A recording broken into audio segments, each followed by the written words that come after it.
Matthew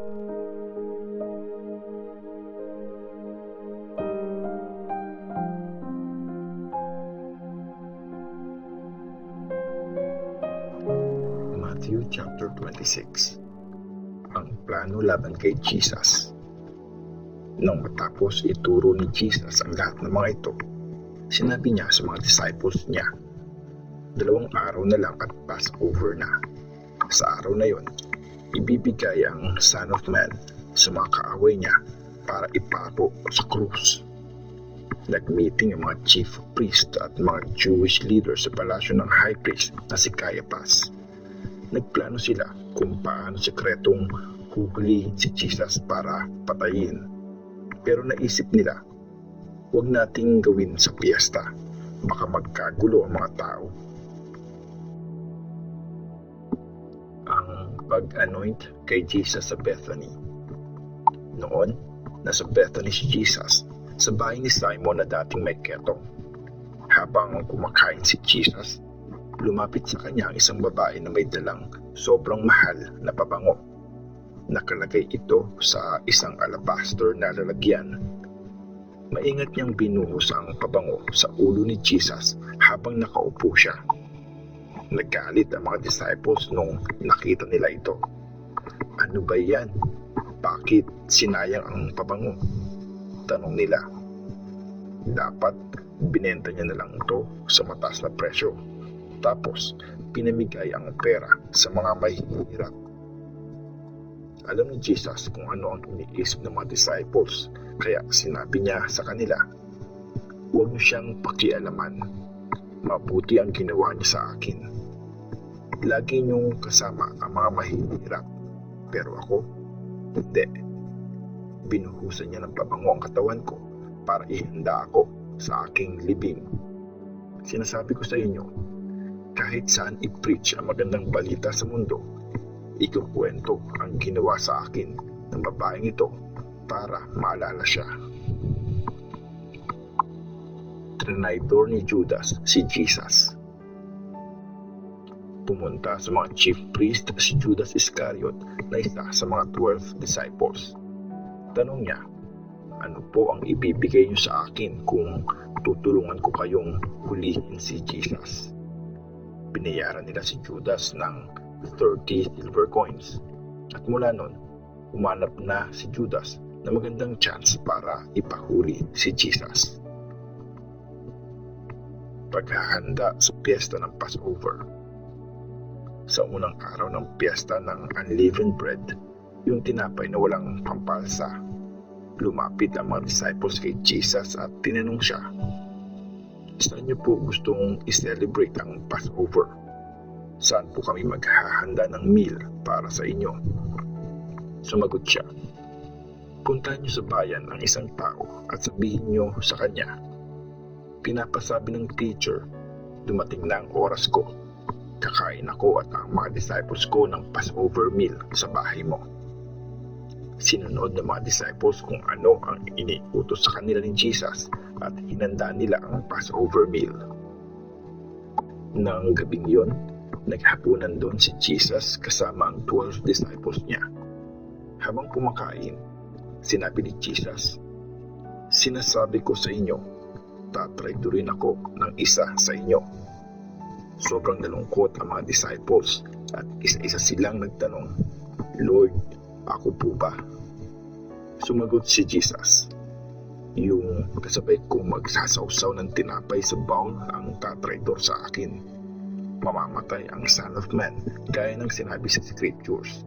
Pero grabe ang mangyayari sa taong magtatraydor sa kanya. Mabuti pang hindi na lang sana siya pinanganak.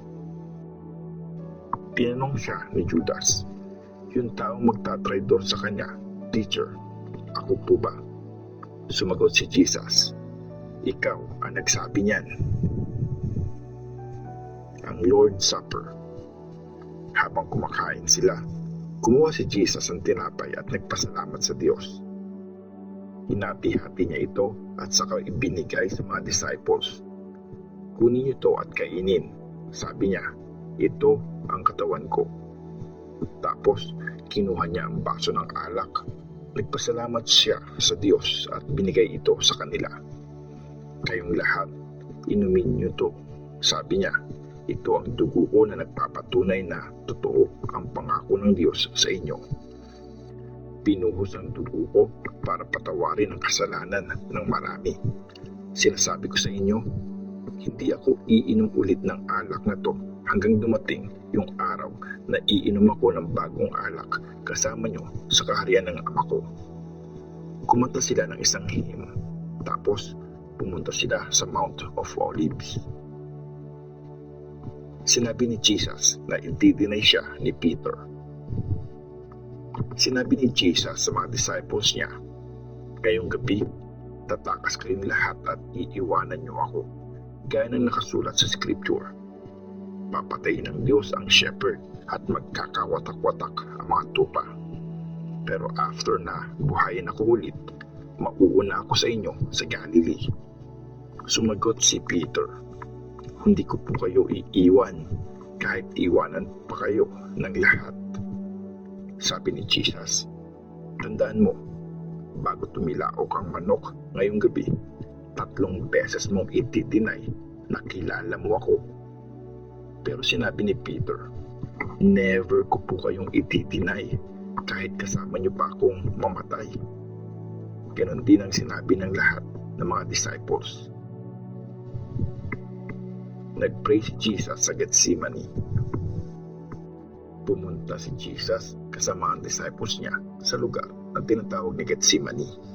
Sinabi niya sa kanila, maupo muna kayo dito, magpipray ako banda doon. Sinama niya sina Peter at ang 2 anak ni Zebedee. Nalungkot si Jesus at sobrang na-stress siya. Kaya sinabi niya sa kanila, pakiramdam ko mamamatay ako sa grabing lungkot. Dito lang kayo at samahan niyo akong magbantay.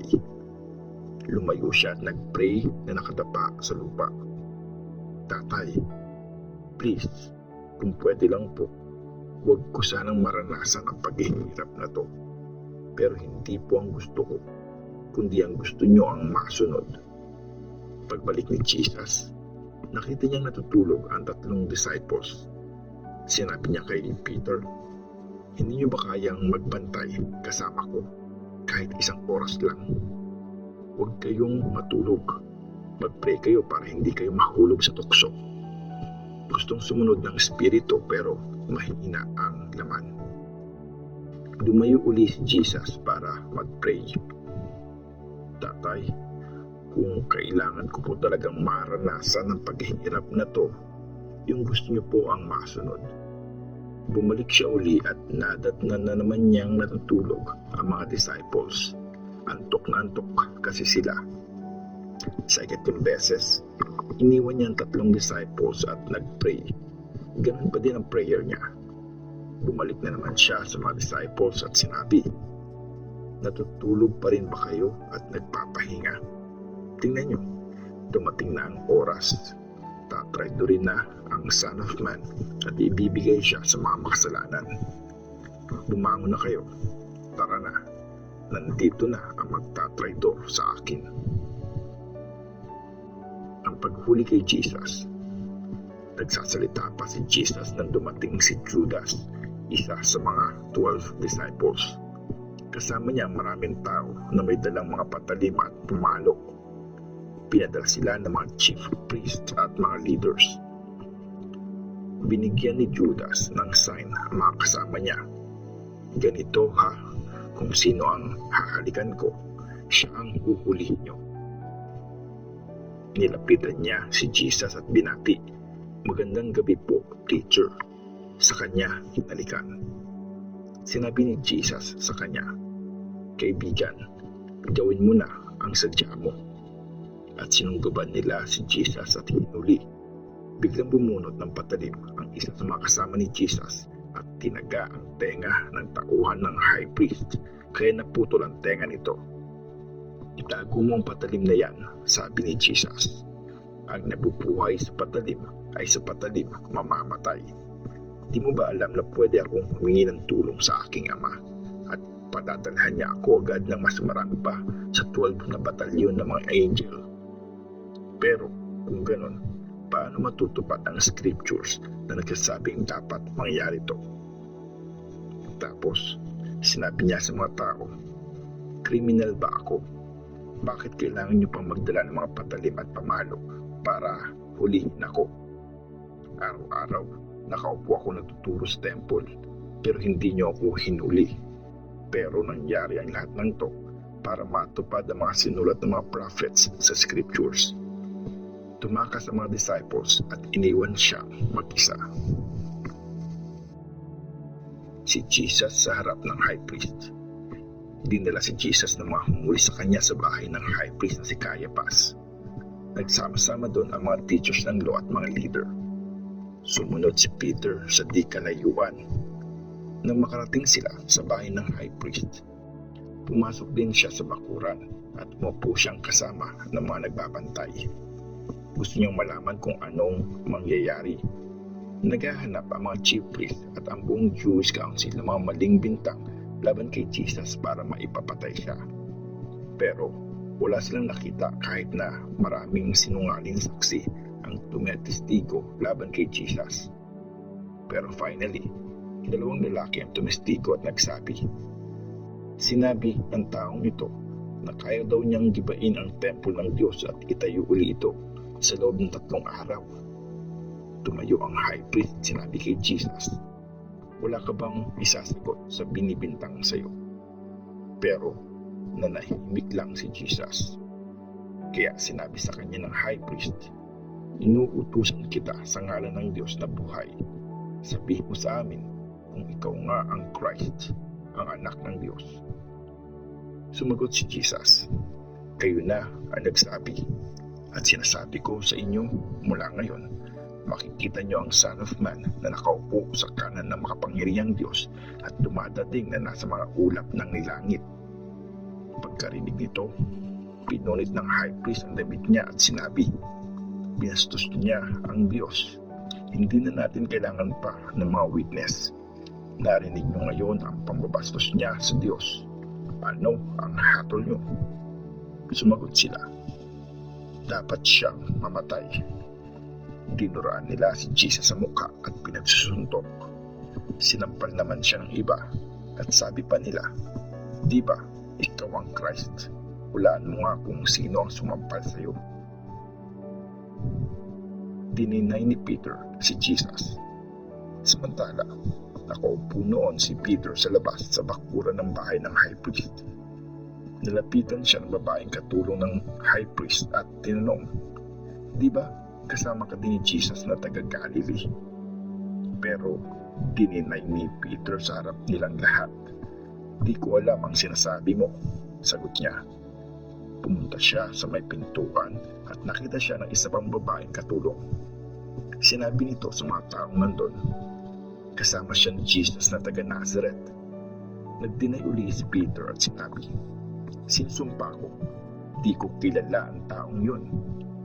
Makalipas ang ilang sandali, lumapit kay Peter ang mga taong nandun at sinabi, siguradong isa ka sa kanila, halata sa punto ng pagkasalita mo. Tapos, sumagot si Peter, sinusumpa ko, nagsasabi ako ng totoo. Parusahan sana ako ng Diyos kung nagsisinungaling ako. Di ko kilala ang taong yan. Pagkasabi niya nito, tumilaok ang manok. Tapos, naalala ni Peter ang sinabi sa kanya ni Jesus. Bago tumilaok ang manok, 3 beses mong itidinay na kilala mo ako. Lumabas siya at humagulgol dahil sa sobrang sama ng loob.